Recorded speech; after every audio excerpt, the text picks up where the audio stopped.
ఇప్పుడే కృష్ణన్ గారు చెప్పారు, ఇది సెంట్రల్ స్టేట్ స్పాన్సర్డ్ స్కీమ్.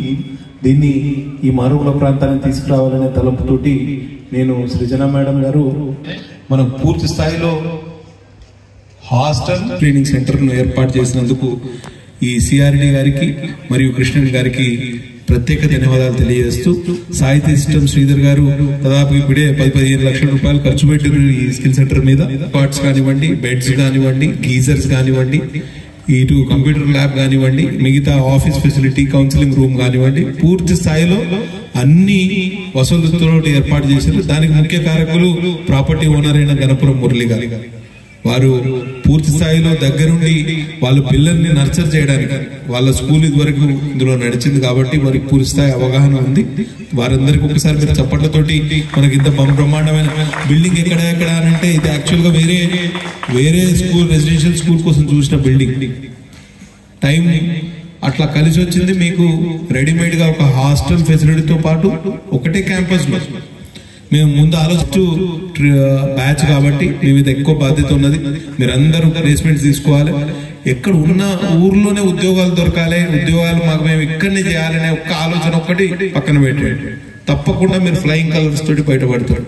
మనకు మంచిర్యాల ఎక్కువ దూరం కాదు. మంచిర్యాలలో బ్రహ్మాండమైన ప్లేస్మెంట్ ఆపర్చునిటీస్. ఇవాళైతే మనం బీపీఓ మరియు కాల్ సెంటర్ బ్యాచ్ మాత్రమే తయారు చేసినాం. రేపు మీరు ఎందులో రీటైల్ కానివ్వండి, లాజిస్టిక్స్ కానివ్వండి, ఫార్మాస్యూటికల్ ఇండస్ట్రీస్ కానివ్వండి, మిగతా ఫార్మసీ ఏదైతే మన మెడికల్ షాపుల్లో రీటైల్ గా వ్యవస్థలో పనిచేసే వాళ్ళు కానివ్వండి, అన్ని విధాలుగా మీకు అన్ని ట్రేడ్స్ కూడా తీసుకొచ్చి ఏర్పాటు చేస్తాం. ఒక్కటి ఏంటంటే మీరు శ్రద్ధతో చదువుకోవాలి, మంచిగా ప్లేస్మెంట్ తీసుకోవాలి. ఎక్కడ ఉద్యోగం దొరికినా అక్కడ పోతామనే ఒక ఆలోచన చేయండి. ఒక్కసారి మీరు ప్లేస్మెంట్ దొరికి ఉద్యోగం లైన్ లో పడ్డాక ఆటోమేటిక్ గా మీకు ఆ ఆలోచన వస్తే మీరు చాలా దూరం పోవచ్చు. ఇక్కడ ఆదివాసులు ఎక్కువ ఉన్నారు, గిరిజనులు ఉన్నారు, దళితులు ఉన్నారు.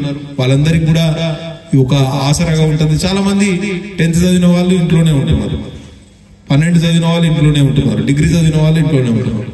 మళ్ళందరూ వ్యవసాయం.